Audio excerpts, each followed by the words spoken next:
Attention, captain to crew, attention. Our destination, Altair 4, is now visible on the main view plate. Forbidden Planet really was the Star Wars of the 1950s. It was the first film that I know of where you really were immersed in this other world with no compromises. Even people who didn't read science fiction could tell when they were watching Forbidden Planet that they were seeing something made by people who respected the genre. The imagination really was at play, and still is when you watch this film. The idea of a creature from the unconscious is really, really different. Prepare your minds for a new scale of physical scientific values, gentlemen. Forbidden Planet was the benchmark for years. It's just in terms of sheer production value and scope. The effects were stellar, but so was the story. It was a perfect match. It's that MGM gloss, and instead of Singing in the Rain, it's science fiction. Flying saucer, cool robot. Can I be of service, sir? And a horrible monster. You know, what could be better than that?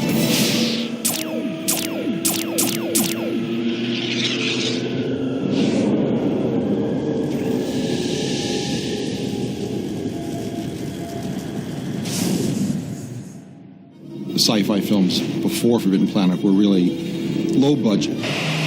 Usually they were B pictures or, they were black and white. They had a reputation of being, generally speaking, adequate or bad. What passed for science fiction then were what we would call giant bug movies.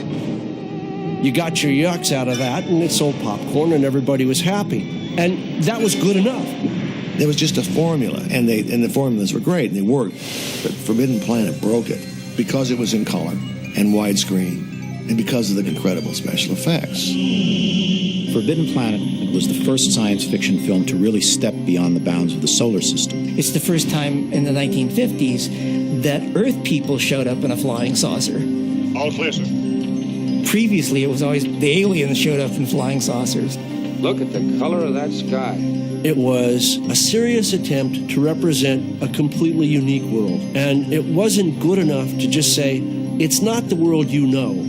It's got to be a world that nobody knows, and at the same time, everyone recognizes as being alien. I mean, that whole world was created from scratch. MGM, during the 50s, was one of the biggest studios around. They weren't looking for a B picture with this.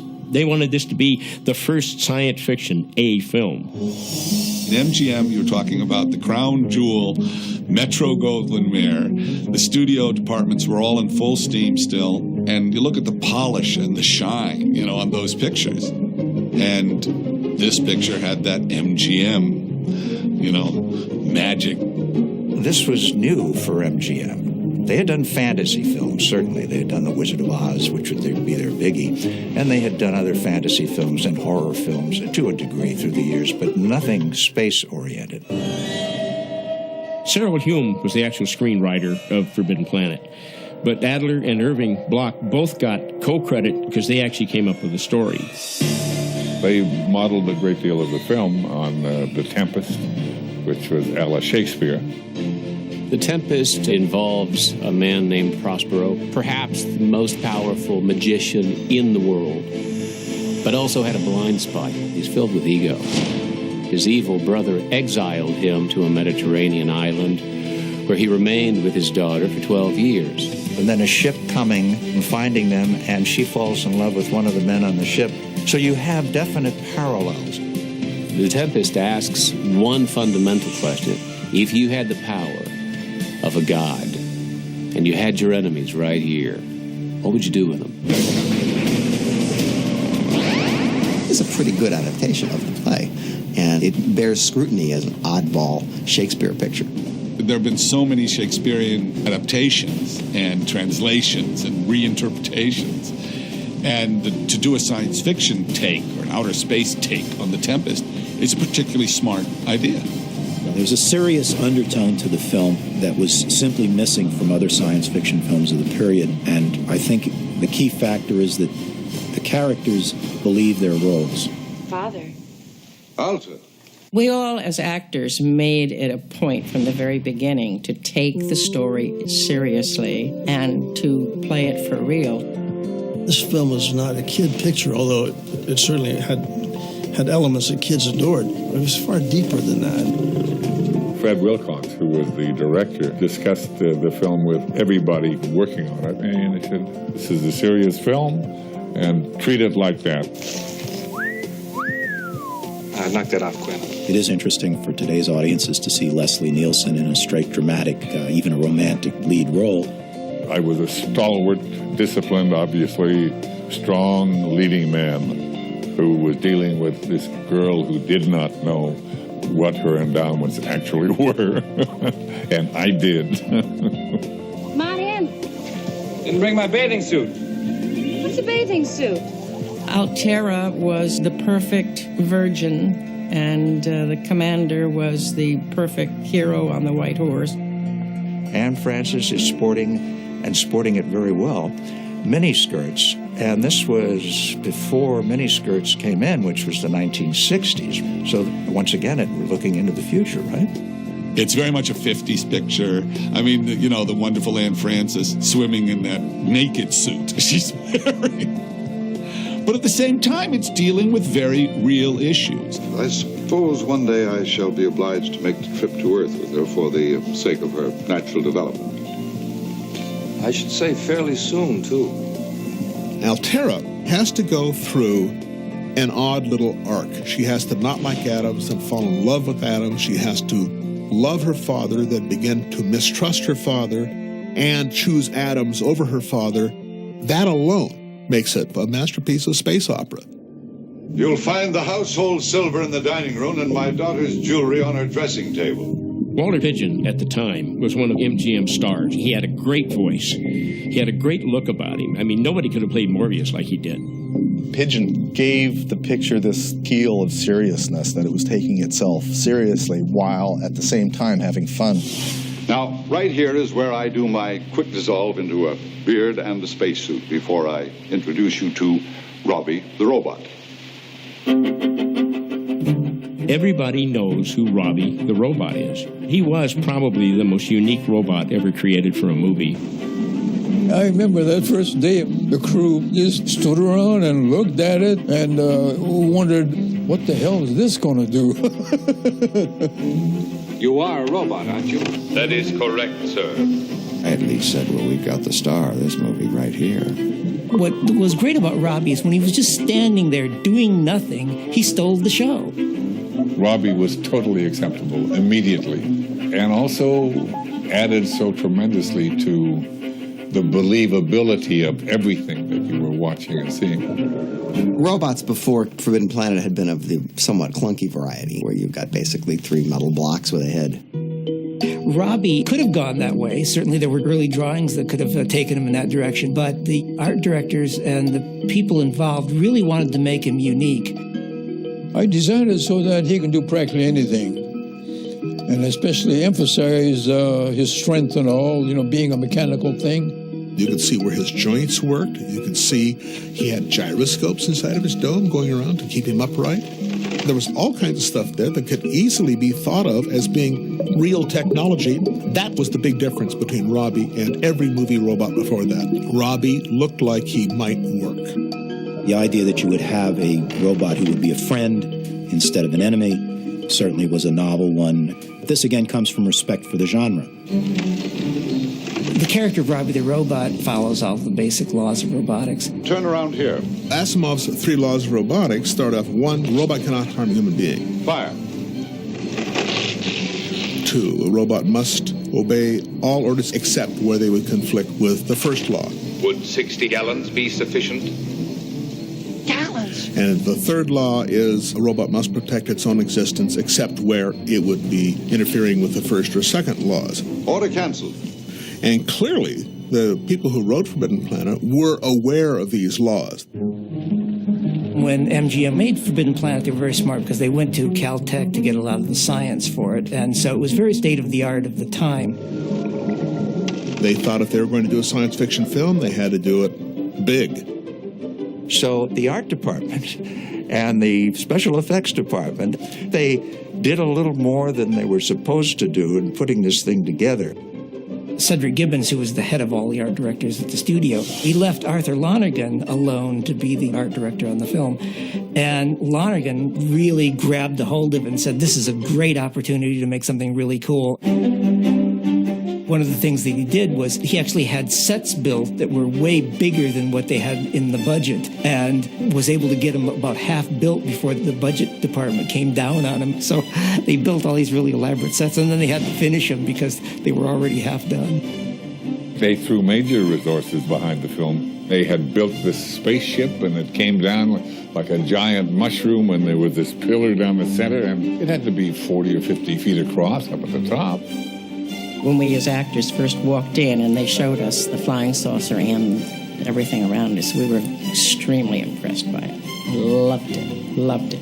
Hey, what's this dust coming? They had the entire stage with a big 350-foot cyclorama down at one end.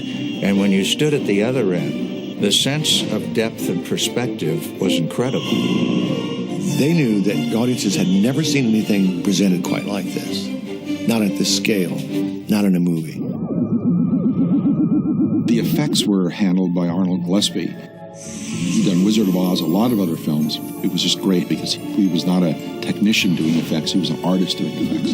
That flying saucer was the best spaceship, really, until 2001, many years later. It's an incredibly clear and crisp and sharp and indelible image.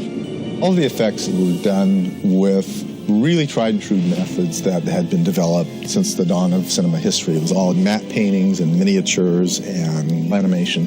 There wasn't anything that was startling in terms of new technology, but it was a very creative use of it. And I think that that film was sort of a touchstone for the concept that the effects weren't the attraction, the effects were in support of the story. My favorite scene, and possibly the favorite scene of everybody who had read science fiction, is the underground world of the Krell. I think one of the brilliant things of the story is not showing you the Krell at all, but you got the feeling of the Krell. I mean, they show you, okay, here's their doorway, so evidently they were very, very wide, but not real tall. You don't know if they're insect kind of people or what they are. This is just one of their laboratories. It's quite smart not to show them, and these hints are all very evocative. Now, you can see that this headset was designed for something much bulkier than my human cranium. When Pigeon's showing the mind thing, you could see how big these heads obviously were, but you never got to see an image of them, which I thought was great because my own mind created this pretty weird-looking thing. The Krell underground, at one point, they go through one of these big shafts, which is really interesting. You know, it looks bottomless. It's an attempt to show science that's beyond anything we can imagine. Since Fritz Lang's Metropolis, nobody had ever attempted scale in science fiction before, and that kind of scale was simply boggling. You get to see these amazing miniature sets with little tiny people walking through these just vast networks of machinery that is still alive. They built a model of the sort of shaft. So it was shot horizontally with the camera probably on its side. And they had them going from one end of the stage, which was the large stage on the MGM lot, down to the very end on the other side.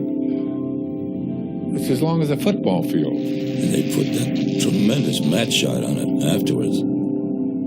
That was what impressed me most in the picture, I think. There's a moment when they're walking inside the planet, and Walter Pidgeon points and he says, 7,800 levels. It really is awesome. Wow. It was just huge. It was this huge underground place. I mean, you almost, looking back at it now, it's almost like the inverse of the Death Star. And then they go into another area, and it looks like super hydroelectric power. It's science fiction, and it's futuristic, but it's got that technology of the 50s creeping in. It gave you a sense of the power and the scope of what the aliens had created. Yes, a single machine. View 20 miles on each side. The idea of the Krell reaching a level of sophistication and technological accomplishment where their thoughts become real, they're instantly realized, and of course they destroyed themselves. 9,200 thermonuclear reactors intact. The harnessed power of an exploding planetary system. In that respect, you could say it has political overtones because everybody was very concerned in those days about nuclear weaponry. To think that that entire race is gone, that civilization is gone, is very poignant and adds a real melancholy to the entire film. All of these little details go to make up good science fiction, whether it's written science fiction or filmed science fiction. So when they came to making each decision, they made the right one, all the way up to even the music and how to do the music. Louis and B.B. Barron created a soundtrack that was like no other soundtrack that had ever existed before. And they invented electronic music that you know today. There were not even half a dozen people who were doing electronic music at that point, and there wasn't any commercial equipment, so Louis had to build everything. They had a lot of oscillators. Those are electronic circuits which generate tones and tonalities. It's the precursor to the music synthesizer. They were kids with these pieces of equipment, and good Lord, I mean, it's a classic score. So originally the thought was they were going to do what amounted to sound effects, and somebody else would do the score overall. It took us about 8 months to just do the raw sounds of a Forbidden Planet. Believe it or not, they loved what we came up with and gave us the whole film to score. The fact that a major studio would make the decision on their big spectacle science fiction movie to put this weird music, you can't realize what that was like in the 50s. It was difficult.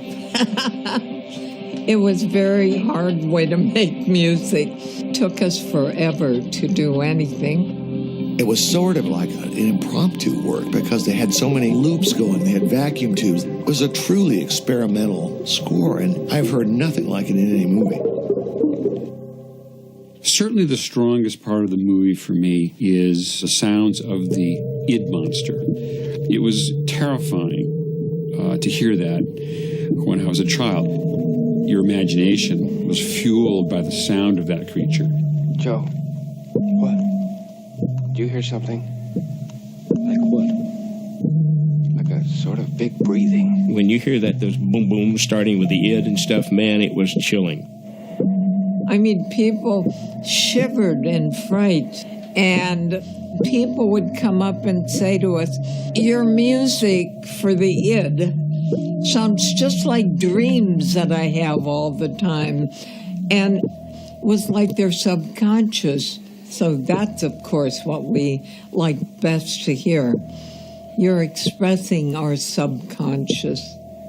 The genius of the score is the fact that the score plays as music and sound effects at the same time. And they carry a mood and tone every bit as much as if it was a full orchestra. Unfortunately, we had to contend with the musicians' union. This was the only feature film released from a studio that had a score that involved no musicians. Since they weren't using traditional instruments, they couldn't take the credit of being musicians, so they made them take a credit of electronic tonalities. It prevented them from being even nominated for an Academy Award.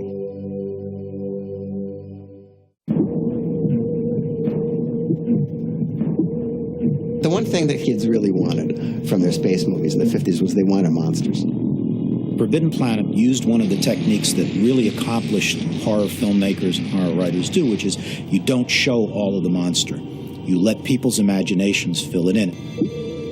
Here's this invisible monster sneaking up to the ship. You see the footprints down in the sands. It was unbelievable.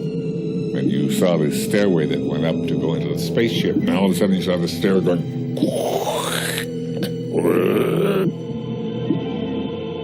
Dreadful fellow.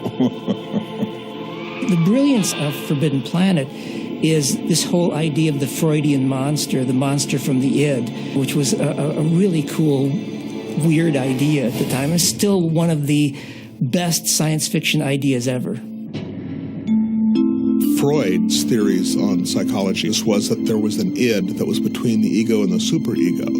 And the id was where all of our primitive side resided.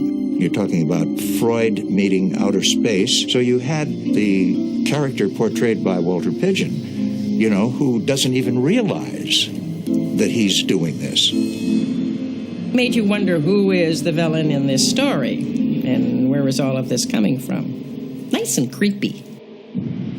The monster from the id wasn't intended to be something that you saw, but they realized that somewhere during the shooting that they really needed to see something. Activate main batteries. MGM said, look, we're going for terror. This thing has got to be a nightmare. It's got to be all the things that a good character has. It's got to be mobile. It's got to be scary. It's got to look menacing. They went through all kinds of concepts of what it could look like. Some are almost comical, to something really kind of gruesome, like a worm-looking thing. It was kind of hideous. The creepiest one is, since it's Walter Pidgeon, it's Walter Pidgeon's head on this two-legged biped thing.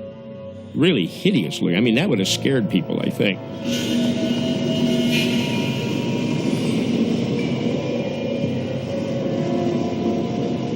There was worries about how to do the id monster. Do it with some sort of stop-motion system, like a Ray Harryhausen thing. And I think that may have looked too solid, but they went with an animation approach. MGM had an optical department, had a matte department, had a special effects department. The only thing they didn't have at that time was an effects animation department.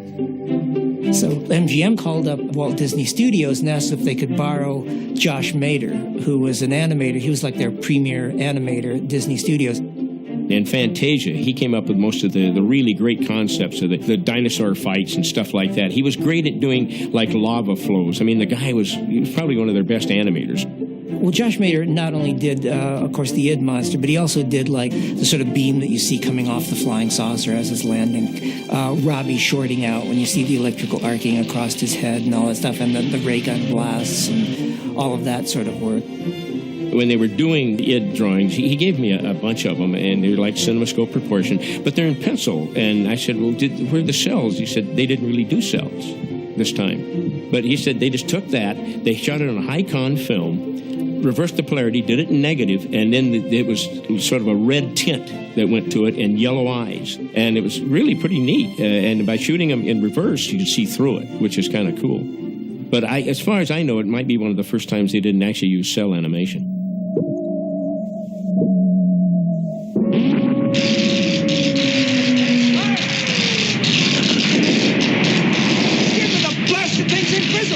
That you only see the monster from the id in the outline of their laser gun. The way that's done, it's fabulous. It's got this massive shoulders up there that make it look enormous and powerful, and the head below coming right at you as opposed to the head above. And it's got this great mouth with the teeth and the eyes, and it was really scary. I remember hiding behind the seat in our car. We were watching that movie at the drive-in. I had grown up seeing all the old films on television, and I knew that Dracula was just a guy in a cape, and I knew that Frankenstein was just a guy in funny makeup. But the monster from the id in Forbidden Planet was not a guy in funny makeup, and it scared the bejesus out of me.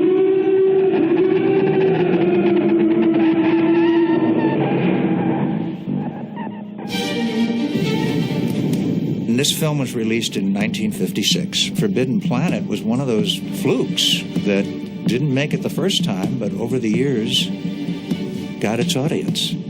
Forbidden Planet really was the movie. It really is heads above every other science fiction film that was made in that era, and I think influenced everything after that. Everybody knew what written science fiction could show you, but nobody until Forbidden Planet, I think, had seen what filmed science fiction could really do. Forbidden Planet could very easily have been a pilot film for Star Trek. I'd met with Gene Roddenberry a couple times, and he had mentioned that Forbidden Planet was what he wanted to do. He wanted to take that and make it into a TV series. Even Star Wars can be attributed to Forbidden Planet. R2-D2 is sort of a Robbie the Robot kind of character. And in Star Wars, they talk about, your common blasters. Fire. Which is right out of Forbidden Planet. And the way that Princess Leia appears, it's exactly the way Aunt Frances appears. The stuff that they proposed has sort of come to being now, like where they had those little communicators with the video cameras on them. There's some pretty advanced ideas. I can play back every scene, every frame practically in my head from every shot in the film, because I've seen it so many times. This movie influenced an awful lot of us from when we were really young. Lord sure makes some beautiful worlds. Forbidden Planet is a great film for my childhood and my memories and me falling in love with cinema. Battery, fire! It was one of the movies that I saw that made me want to be a director. It's really a movie of ideas, and that's really why the film has become the classic that it is. It's good to be in a picture that people still talk about 50 years later. Each new generation that comes along sort of rediscovers it. I got a phone call just recently from my grandson saying, Grandma, I just saw you on television. And it was Forbidden Planet. Just once more, do you mind? Not at all.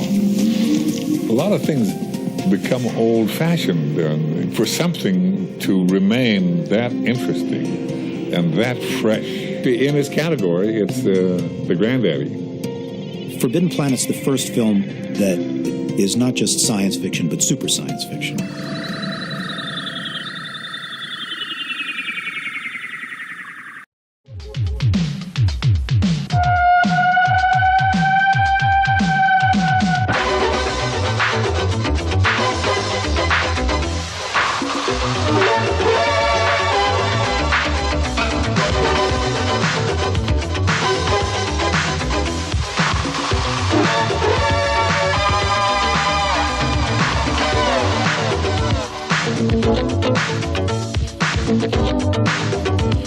Thank you.